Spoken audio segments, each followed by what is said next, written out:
மரணமும் ஜீவனும் நாவின் அதிகாரத்திலே இருக்கிறது.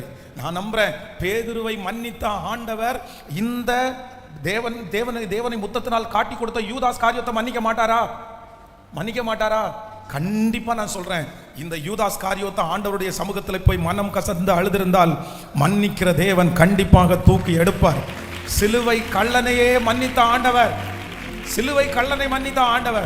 துரோகிகளை நேசித்த ஆண்டவர், தன்னை அவ்வளவு குற்றுயிராக்கிறவங்களை பிதாவே இவர்களை மன்னியும் என்று சொன்ன ஆண்டவர் எப்படி மன்னிப்பார்? அதனால நீங்க ஒரு டிசைட் பண்ணாதீங்க.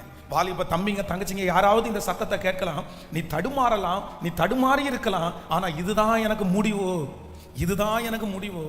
நான் அம்மா நீங்க சொல்ற அளவு லிமிட்டேஷன் நான் தாண்டிட்டேன் அப்படின்றது கூட நீங்க சொல்லலாம். இல்லவே இல்லை, எவரையும் மேன்மைப்படுத்தவும் பலப்படுத்தவும் அவருடைய கரத்தினால் ஆகும்.